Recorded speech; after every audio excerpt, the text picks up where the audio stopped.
team. Nandito po yung asawa ko. Ayan, sakto, nasa gitna na. Ayun po yung asawa ko. Siya po yung pinakagwapo sa paningin ko. Alam niyo po, mahal na mahal ko yan. Ba't ka nagtatago?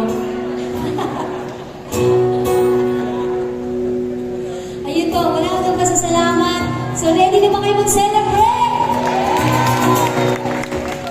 So, maraming salamat po. Again, palakpakan po natin ang Ayala Malls Marketing na and also, ang aking din extended family din, ang The Busking Community Philippines, TBCPH. Guys, palakpakan nyo naman. May mga buskers po kami na tumutugtog dito. Diyan po sa gitna, yung pag-akit ng escalator. Nandiyan po talaga yung pwesto namin. Pero dahil marami tayo, andito po ako. Para hindi po tayo distraction doon. So, if halimbawa po nandito po kayo ulit at makita niyo po sila tumutugtog dyan, ay sana po, supportahan niyo rin po sila. So, yeah, maraming salamat. Thank you so much. Let's go!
Sa piling mo.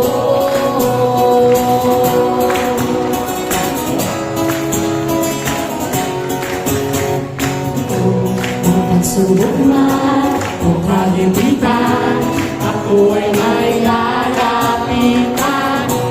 Ikaw ay isa, aking sandigan, hindi mo ko mapabayaan. Di ko kayang isipin, hindi ko kayang sungkatin ang pag-ibig mo, Jesus, na iyong binigay sa akin. Salamat! Salamat, salamat, O Jesus, sa pag-ibig mo. Walang ibang nagmahal sa akin katulad mo. Salamat, salamat, O Jesus, sa pag-ibig mo. Ako'y magsasaya sa piling mo. Buhay ko nang purihin ka, buhay ko nang sa'yo'y sumamba. Wala nang ibang nanaisin pa, kundi pasalamatan ka. Buhay ko nang purihin ka, buhay ko nang sa'yo'y sumamba. Wala nang ibang nanaisin pa, kundi pasalamatan ka. Buhay ko nang purihin ka, buhay ko nang sa'yo'y sumamba. Wala nang ibang nanaisin pa, kundi pasalamatan ka. Salamat, salamat, O Jesus, sa pag-ibig mo. Walang ibang nagmahal sa akin na katulad mo.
mga idols ko. Eh kung may gusto pong magpa-pray, if you want to stay here, ayan, dito po yung team namin to pray for you. Dito rin po pala si Pastor Jesse. So Pastor Jesse is from Cainta, dito na rin nakatira po. So we will, they will stay here, we will stay here.